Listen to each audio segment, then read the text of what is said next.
할렐루야, 승리하신 주님을 찬양합니다. 하나님 십시기도에 나오신 여러분을 주님의 이름으로 축복합니다.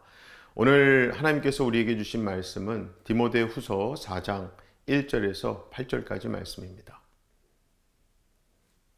하나님 앞에 살아있는 자와 죽은 자를 심판하실 그리스도 예수 앞에서 그가 나타나실 것과 그의 나라를 두고 엄히 명하노니 너는 말씀을 전파하라. 때를 얻든지 못 얻든지 항상 힘쓰라.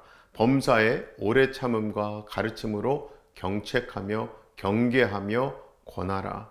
때가 이르리니 사람이 바른 교훈을 받지 아니하며 귀가 가려워서 자기의 사욕을 따를 스승을 많이 두고 또 그 귀를 진리에서 돌이켜 허탄한 이야기를 따르리라. 그러나 너는 모든 일에 신중하여 고난을 받으며 전도자의 일을 하며 너희 직무를 다하라. 전제와 같이 내가 벌써 부어지고 나의 떠날 시각이 가까웠도다. 나는 선한 싸움을 싸우고 나의 달려갈 길을 마치고 믿음을 지켰으니 이제후로는 나를 위하여 의의 면류관이 예비되었으므로 주 곧 의로우신 재판장이 그날에 내게 주실 것이며 내게만 아니라 주의 나타나심을 사모하는 모든 자에게도니라. 아멘. 여러분은 언젠가 맞이할 인생의 마지막 장면을 생각해 보신 적이 있으십니까? 우리는 보통 인생의 마지막을 회피하거나 두려워하거나 혹은 마냥 멀게 느끼며 살아갑니다. 하지만 사실 여러분도 다들 아시다시피 누구에게나 그날은 다가오고 있습니다. 마치 종착역을 향해 달리는 기차처럼 우리는 지금도 인생이라는 여정을 달리고 있는 거죠. 물론 어떤 분은 이미 인생의 황혼에 서 계시기도 하고요. 또 어떤 분은 아직 한참 남았다고 생각할지 모르겠습니다만 우리 모두는 결국 한 가지 동일한 순간이지요. 그것은 바로 주님 앞에서는 그날을 마주하게 될 것입니다. 어떤 사람은 어느 정도 예상하고 준비되어지고 있는 병상에서, 어떤 사람은 갑작스러운 사고로, 또 어떤 사람은 다른 이의 기도로 눈을 감기도 할 거고요. 그리고 또 다른 사람은 믿음 없이, 즉 구원받지 못하고 세상 끝으로 사라지기도 할 겁니다. 그러나 성도된 우리는요, 그 마지막 순간을 다르게 바라보고 있습니다. 우리는요, 인생의 끝자락을 절대로 두려움으로만 보지 않습니다. 우리는 사실 그렇게도 사랑하는 주님 앞에서는 이거야말로 영광의 날이죠. 또 그분의 보좌 앞에 서게 되는 날이기도 하고요. 무엇보다 우리는 의의 면류관을 받을 그날을 소망합니다. 할렐루야. 그리고 바로 그 소망을 품고 이 편지 디모데후서를 쓴 사람이 바로 사도 바울입니다. 그래서 특히 오늘 본문 말씀은 사도 바울이 인생의 마지막을 앞두고 자신이 가장 사랑하는 영적 아들이죠, 디모데에게 남긴 유언과도 같은 편지인데요. 일단 바울의 상황이 그랬습니다. 그의 나이는 많았고요.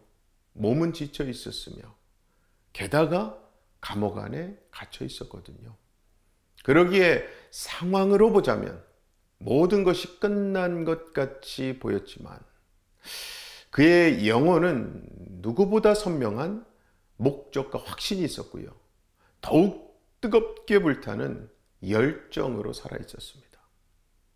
그러한 바울이 디모데에게 말하는 겁니다. 너는 말씀을 전파하라. 디모데야, 너의 직무를 다하라. 나는 이제 선한 싸움을 싸우고 달려갈 길을 마치고 믿음을 지켜노라.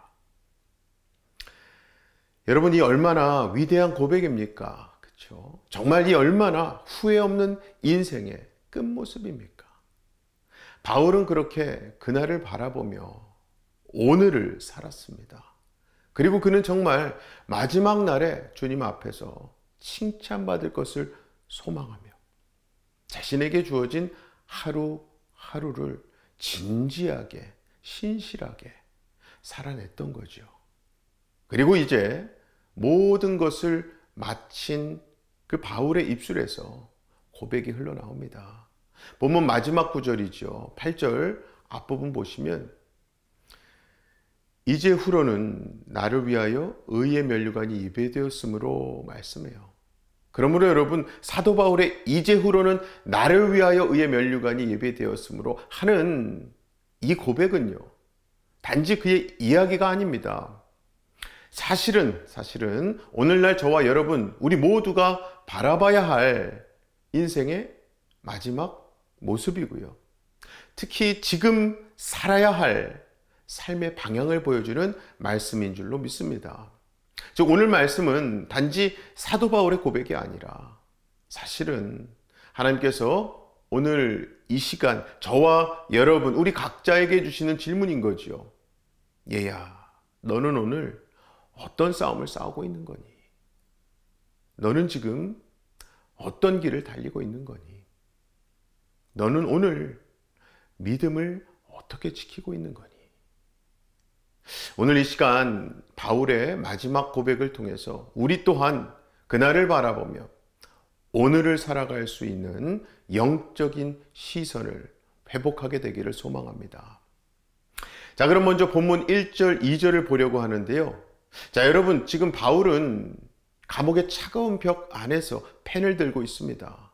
비록 그의 몸은 찼고 쇠사슬에 묶여 있지만 그의 영혼은 여전히 자유한 거예요. 그렇게 주님 안에서 자유한 바울이 죽음을 앞두고도 담대하게 디모데에게 말하는 것이 1, 2절 말씀인 겁니다. 자, 그러한 바울의 모습을 그리면서 우리 1, 2절 말씀 다 같이 한 번 더 보겠습니다. 하나님 앞과 살아있는 자와 죽은 자를 심판하실 그리스도 예수 앞에서 그가 나타나실 것과 그의 나라를 두고 엄히 명하노니 너는 말씀을 전파하라. 때를 얻든지 못 얻든지 항상 힘쓰라. 범사에 오래 참음과 가르침으로 경책하며 경계하며 권하라.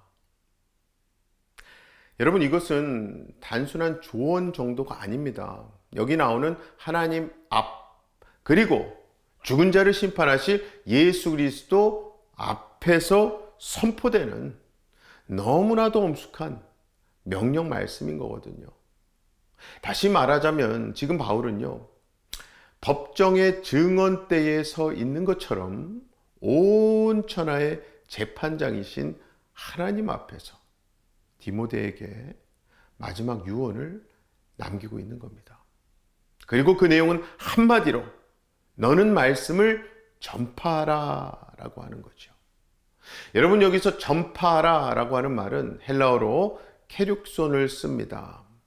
이것은 왕의 명령을 선포하는 전령이 나팔을 불며 외치는 소리를 뜻해요. 즉, 하나님의 말씀을 사람의 말처럼 다루지 말고 왕의 명령처럼 담대하게 선포하라는 거죠.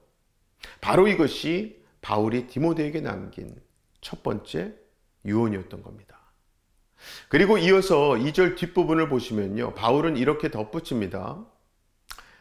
2절 뒷부분 보실까요? 때를 얻든지 못 얻든지 항상 힘쓰라. 범사의 오래 참음과 가르침으로 경책하며 경계하며 권하라. 이 말은 한마디로 좋은 때든 어려운 때이든 어떻게든 말씀을 붙들라 라는 뜻입니다.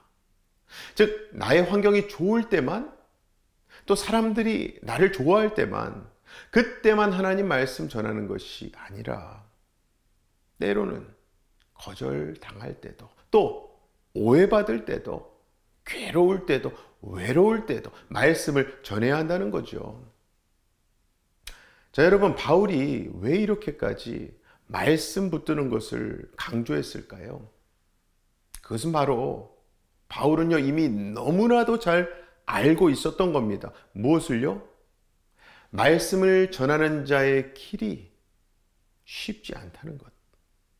그리고 진리의 말씀은 세상 속에서 언제나 환영받지 못한다는 사실이죠.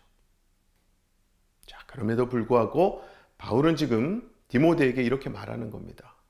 디모데야, 세상이 듣기 싫어해도, 또 사람들이 진리를 거부해도 너는 말씀 붙들고 말씀 전하는 것을 멈추지 말아야 한다. 왜냐하면 하나님의 그 말씀이 너를 붙들고 너를 살릴 것이기 때문이야. 할렐루야. 그리고 여러분, 오늘날 우리에게도 이 말씀이 동일하게 주어지고 있습니다. 우리가 목회자이든 목자이든 포이맨이든 교사이든 부모이든 하나님께서 맡기신 자리가 있다면 그 자리에서 말씀을 전해야 할 줄로 믿습니다. 특히 바울은요, 그 말씀을 전할 때의 태도를 구체적으로 알려주고 있거든요. 2절 끝에 보시면은 범사의 오래 참음과 가르침으로 경책하며 경계하며 권하라 라고 합니다. 자, 여러분, 이 세 가지는요, 말씀 사역에 있어서 세 기둥과 같습니다. 먼저 경책하라. 이것은 한마디로 잘못된 길을 걷고 있는 사람에게 사랑으로 일깨워 주는 건데요. 그것은 곧 단순히 비난이나 정죄가 아니라 말씀의 거울을 비춰주면서 돌아오라고 외치는 겁니다. 말씀의 이정표에 맞춰서 다시 이 라우트, 말씀의 길로 돌아오라는 거죠. 다음으로 나온 것이 경계하라 였습니다. 이것은 미끄러지기 직전의 사람을 붙잡아 주는 일이에요. 즉, 자, 그 길은 위험해 라고 하면서 경고하고 알람을 울리는 일인 거죠. 이 영적 알람의 역할은요, 여러분, 영혼에 깨어있음이 없으면, 깨어있지 않으면 결코 알 수 없습니다. 아니, 자기도 그것을 인지하지 못하는데 어떻게 알람을 하겠어요? 자, 세 번째로 나온 것이 권하라 였죠. 권하라. 이것은 곧 지쳐있는 자를 위로하며 세워주는 일인 거거든요. 즉, 믿음의 길, 사명의 길, 그 길을 가다가 넘어지는 사람을 향해서 말씀과 기도로 일으켜 세워줍니다. 괜찮아, 다시 시작하자 라고 하는 그러한 온유한 권면, 여러분, 이게 바로 하나님의 마음 아니겠습니까? 그리고 이 모든 사역은요, 단 한 가지 공통된 태도 위에서만 가능합니다. 그것이 바로 오래 참음입니다. 오래 참음. 원래 여러분, 사람의 마음은요, 쉽게 변하지 않습니다. 다들 너무 잘 아시잖아요. 사람은 절대로 한 번의 말로 바뀌지 않아요. 그런데 말씀은요, 씨앗처럼 뿌려질 때에, 심겨질 때에 하나님의 때가 되면 반드시 싹을 틔우게 되어 있습니다. 그러므로 말씀을 전하는 자, 말씀의 사역을 감당하는 자는요, 조급하지 않아야 합니다. 결과보다 순종이 더 중요하고요, 열매보다 씨앗이 너무나도 귀한 것이기 때문이에요. 무엇보다 씨앗을 뿌리는 자는 하나님을 믿고 기다릴 줄 아는 사람이지 않습니까?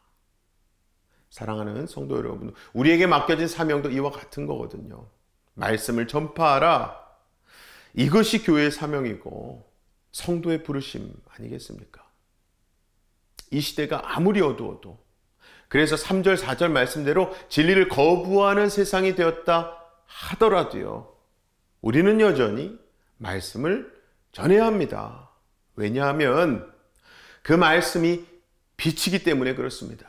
그 말씀이 생명이기 때문에 그래요. 그 말씀이 우리 자신을 살리는 능력이기 때문입니다.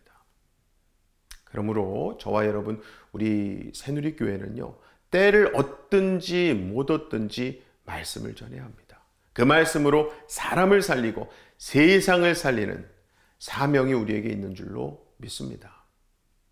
자, 그렇다면 여러분, 우리는 지금 어떤 말씀을 귀 기울여 듣고 있습니까? 진리입니까? 아니면 그저 내 마음을 편하게 해주는 말들입니까? 여러분, 우리의 귀가 가려울 때는요, 세상의 소리로 그 가려움을 긁는 것 아니라 오히려 진리의 말씀으로 귀를 깨우고 마음을 찌르며 하나님 뜻 앞에 다시 서야 할 줄로 믿습니다. 세상이 허탄한 이야기로 흐르면 흐를수록 우리는 더욱 또렷하게 복음의 소리를 내는 거예요. 할렐루야. 우리 6절 말씀 다 같이 한 번 더 보실까요? 바울이 자신의 인생의 끝을 이렇게 고백하는 거예요. 전제와 같이 내가 벌써 부어지고 나의 떠날 시각이 가까웠도다. 자, 여기서 전제는요, 구약의 제사에서 포도주를 붓는 제사입니다. 기름진 제물 위에 마지막으로 포도주를 쏟아 부음으로써 예배가 완성된다는 의미의 제사인데요. 자, 바울은 지금 자신의 삶을 하나님께 드리는 전제와 같이 마지막 한 방울까지 쏟아 붓는 삶으로 여겼던 겁니다. 즉, 자기의 몸과 생명, 시간과 열정, 그 모든 것을 하나님께 드리는 삶이었던 거죠. 기꺼이 하나님 앞에 온전한 제물로 드려지고 있는 바울이요. 그래서 이제는 두려움 없이 고백하는 겁니다. 우리 7절 말씀 다 같이 보실까요? 나는 선한 싸움을 싸우고 나의 달려갈 길을 마치고 믿음을 지켰으니. 그리고 나서 바울은 마지막에 이렇게 말합니다. 이제후로는 나를 위하여 의의 면류관이 예비되었으므로. 여러분, 여기서 바울의 눈은요, 육신의 눈으로 보고 있는 감옥이 아니라 하늘을 향하고 있었습니다. 그렇게 바울은 고난 속에서도 끝까지 믿음을 지켰기에 하나님께서 준비하신 면류관을 소망하며 거의 생의 마지막 숨을 쉬고 있었던 거예요. 이제 말씀을 맺으려고 합니다. 사랑하는 성도 여러분, 오늘 말씀에서 바울은요, 정말 복음 때문에 울고 복음 때문에 달렸으며 복음 때문에 생명을 바쳤습니다. 그리고 그의 삶에는요, 전제와 같이 부어지는 헌신이 있었던 거거든요. 끝까지 믿음을 지키는 눈물이 있었던 거예요.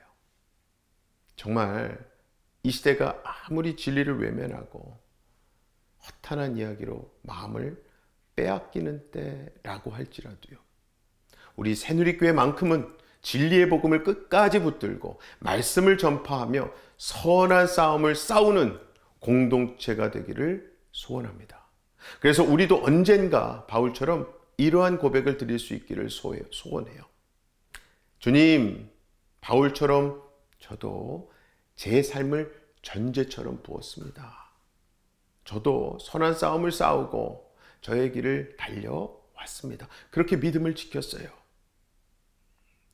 아무쪼록 이러한 고백이 저와 여러분의 인생 마지막 장면에서 가장 아름답게 울려 퍼지는 찬송이 되기를 주님의 이름으로 간절히 축원합니다. 이 시간 우리 먼저 말씀 붙들고 기도하실 때에, 여러분, 사도 바울은 인생의 마지막 순간 앞에서 자신이 달려갈 길을 달려갔고 믿음을 지켰다고 고백했어요. 우리도 이 시대 가운데 흔들리지 않는 믿음의 길을 끝까지 걷기를 소원합니다. 그래서 지금 기도하실 때, 주님, 오늘 우리도 이 말씀 앞에 무릎을 꿇습니다. 우리도 사도 바울처럼 하나님 앞에서 또 예수 그리스도 앞에서 사는 인생이 되게 하여 주시옵소서. 세상이 아니라 말씀 앞에 살아가게 하시고, 환경이 아니라 하나님의 부르심 앞에서 우리의 삶을 정직하게 세워가게 하여 주시옵소서 기도하시는 거예요. 특히 주님, 때를 얻든지 못 얻든지 내가 복음을 전하게 해주시라고. 사람들이 점점 진리를 싫어하고 자기 욕심을 따라 귀를 막으며 자기 마음에 맞는 소리만 찾는 이 시대 속에서 우리 새누리가 더욱 열심히 말씀 전하고 인내로 가르치며 복음을 붙드는 자 되게 하여 주시옵소서. 무엇보다 주님, 우리도 끝까지 달려가기를 원합니다. 믿음의 경주를 마치고 의의 면류관을 받는 자 되기를 소원합니다. 우리 삶이 전제와 같이 부어지는 삶, 예수님을 위해 다 드려지는 인생 되게 하여 주시옵소서. 이 시간 주신 말씀을 이렇게 마음에 붙잡고 함께 기도하겠습니다. 기도합니다. 아버지 하나님 감사합니다. 하나님 은혜로 사도 바울의 이 땅 가운데 마지막 모습과 유언과 같은 그 말씀을 통해서 우리의 삶 돌아보게 하시니 감사합니다. 아버지, 우리의 삶 이 땅 가운데서 얼마나 남았는지 아무도 모릅니다. 그래서 더욱더 오늘 하루가 너무나도 중요함을 고백합니다. 하나님께서 우리로 이루고자 하시는 하나님의 뜻 이루어 주시옵소서. 이 땅 가운데 복음을 전하는 삶, 말씀 붙드는 삶, 말씀대로 어떻게든 완주해가며 살아가는 삶을 살아가게 하여 주시옵소서. 그리하여 그렇게 오늘의 삶을 주신 말씀 붙들고 살아가는 우리의 걸음이 될 때에 아버지, 오늘 하루도 곳곳에 하나님의 임재하심의 역사가, 하나님의 우리를 일으켜 주심의 역사가, 하나님께서 우리와 함께 가시는 역사가 우리 모두에게 경험되어지게 하여 주시옵소서. 다음은 우리 새누리교회에 함께 기도하려고 합니다. 우리 교회가 이 어두운 시대, 혼란의 시대 속에서도 하나님의 빛을 비추는 교회, 이 땅 가운데 생수의 강이 흘러 나오게 되는 교회 되게 주시옵소서. 기도하길 원합니다. 특별히 우리 송영일 담임 목사님 위해 기도하실 때에 목사님께 성령의 충만함과 육체의 강건함을 부어주시고 또 그 곁에서 함께 동역하시는 우리 부교육자분들과 평신도 리더십에게도 복음의 감격과 섬김의 기쁨이 식지 않게 하여 주시옵소서. 특별히 비전센터 통해서 다음 세대가 살아나고 열방까지 복음의 강물이 흘러가게 하시며 모든 재정과 행정의 문들이 열려서 하나님의 손으로 완성되는 비전센터 되게 해달라고 기도 부탁드립니다. 그리고 특별히 여러분, 지금 유럽 종교개혁 순례 중이신 우리 담임 목사님 포함한 43명의 순례자들 위해 하나님이 친히 동행하여 주시고 건강과 안전을 지켜주시며 그들의 발걸음 걸음마다 종교개혁의 중심이었던 말씀을 단단하게 붙드는 부흥의 역사가 있게 해달라고 이러한 기도 제목들 놓고 우리 다 같이 주님 앞에 나아가 기도하겠습니다. 기도합니다. 아버지 하나님 감사합니다. 우리 새누리교회 이 땅 가운데 세워주시고 거센 세파와 또 어둡고 혼란한 이 시대 속에서 예수로 새롭게 된 자들로 그 중심을 잡게 하시니 감사합니다. 예수로 새롭게 이 땅 가운데 나아가 새롭게 하라는 하나님의 사명 붙들고 그 사명 감당해내는 우리 교회 되게 하여 주시옵소서. 아버지, 특별히 그 비전과 사명 함께 이루어가라고 우리 담임 목사님 세워주셨는데 여기까지 강건함을 주시고 성령 충만함을 주셔서 끝까지 그 사명 감당케 하여 주시옵소서. 함께 합력하여 그 선 이루어가라고 부름받은 우리 모든 부교육자분들과 평신도 리더십들 또한 하나님 은혜 가운데 한 마음 한 뜻으로 아버지 뭉치게 하셔서 더욱더 기도하며 그 사명 감당케 하여 주시옵소서. 우리 비전센터 통해 하나님의 비전이, 하나님의 뜻이 이 땅 가운데 전해지길 간절히 원합니다. 우리 다음 세대가 그 도구의 역할, 통로의 역할을 감당하게 하여 주시옵소서.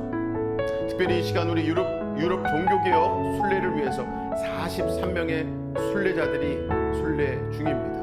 인솔하신 우리 담임 목사님, 도우신 우리 이진환 목사님, 또 함께하는 모든 우리 성도들, 아버지 가는 곳곳마다 십자가가 보이게 하시고 종교개혁의 중심이자 핵심이었던 하나님의 말씀을 다시 단단하게 붙잡고 돌아오는 역사가 아버지 그들의 발걸음 가운데 있게 하여 주시옵소서.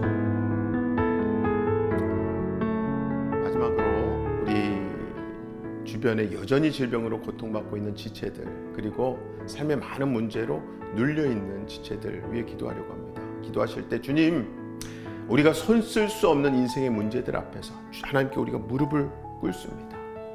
육신의 질병, 삶의 염려, 걱정, 무너진 관계, 상처받은 마음 다 주님께서 만져주시고 회복시켜 주시고 그러한 삶과 가정, 심령 속에 생명의 강물이 흘러가게 하여 주시옵소서.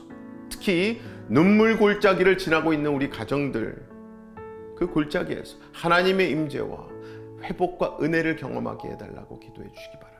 더 이상 사람의 힘으로는 할 수 있는 게 없는 상황 속에 있는 분들, 주님이 역사하시고 도와주시고 지쳐 쓰러져 있는 자들 또한 주님께서 다시 일으켜 세워달라고 기도해 주시기 바랍니다.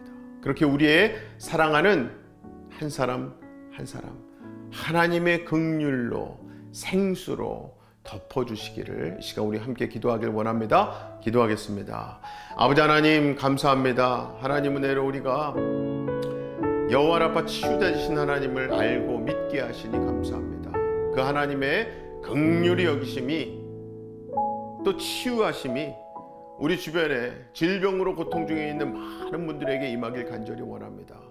온전히 치유하여 주시옵소서. 회복하여 주시옵소서. 모든 순간순간마다 하나님 의지하고 붙들므로 아버지 그 상황에서도 오히려 하나님의 뜨거운 사랑과 그들을 치유하실 거라는 믿음을 그들에게 허락하여 주시옵소서.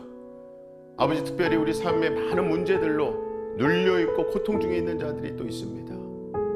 아버지 그들의 모든 문제 하나님께서 주장하고 계신 줄 믿사오니 아버지 모든 것의 해결자 되시고 우리의 삶의 주관자요 인도자 되신 하나님을 더욱더 의지하며 기도하는 우리 모두 되게 하여 주시옵소서. 그리하여 서로 정말 하나님의 인도하심을 경험하는 가정과 심령들 또 우리 교회 되게 하셔서 곳곳에 정말 하나님이 하십니다의 고백이 넘쳐나게 하여 주시옵소서. 사랑의 아버지 하나님 너무나도 감사합니다. 오늘도 주신 말씀이 우리의 삶 특별히 우리 삶의 이 땅 가운데 삶의 마지막을 바라보게 하시니 감사합니다. 사도 바울과 같이 삶의 마지막에 하나님을 붙들고 소망을 또 하나님께 주신 사명을 다 지켜왔음을 진심으로 고백할 수 있는 다음 세대에게 남길 수 있는 우리의 삶 되게 하여 주옵소서. 그것을 바라보는 믿음으로 소망으로 오늘을 살아갈 수 있는 우리 믿음의 하나님의 자녀들 다 되게 하여 주시옵소서. 믿고 감사드리며 예수님 이름으로 기도하옵나이다. 아멘. 오늘도 이미 승리하신 예수님으로 새로워지시고 승리하시기 바랍니다. 어떠한 상황 속에서도 승주찬